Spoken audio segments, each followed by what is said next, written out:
పనస తొనలు ఎంత బాగున్నాయి కదా, చాలా ఫ్రెష్గా ఉన్నాయి. మేము ఇంటికి రిటర్న్ వచ్చే టైంలో రోడ్డు సైడ్కి ఇలా పనసకాయలు అమ్ముతున్నారనమాట. సో సీజన్ కాబట్టి ఇంక ఇప్పుడే తినేసేయాలి అని చెప్పేసి తీసుకొచ్చాము. చాలా పెద్దగా కనిపిస్తుంది, బట్ కట్ చేసిన తర్వాత అందులో తొనలు మాత్రం చాలా తక్కువగా ఉన్నాయి. కాకపోతే బిగ్ సైజులో ఉన్నాయన్నమాట ఒక్కొక్కటి.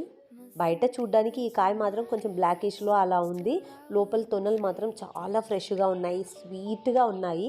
కట్ చేసేటప్పుడు చాలా జాగ్రత్తగా ఉండాలి. ముట్టుకునేటప్పుడు కూడా నాకైతే బాగా అంటుకుందనమాట అది కూడా నేను ఆత్రం తట్టుకోలేక కట్ చేసిన వెంటనే అద్దో చూడండి తీసుకొని కొంచెం తినేద్దామని చెప్పేసి తీసుకోవడానికి వెళ్ళాను. సో అప్పుడు అంటుకుందనమాట నాకు.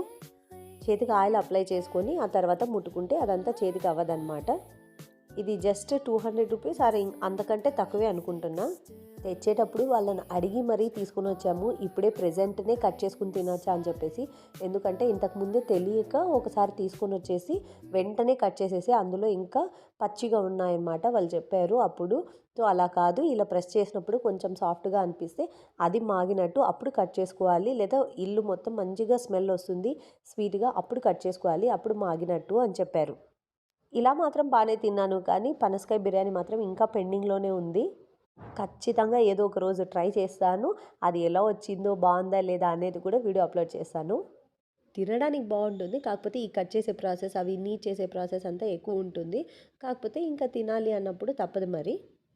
నేనైతే సీజనల్ ఫ్రూట్స్ని, వెజిటేబుల్స్ని బాగా ఎంజాయ్ చేశాను. అస్సలు మిస్ అవ్వను, ప్రతిదీ ఇష్టంగా తింటాను.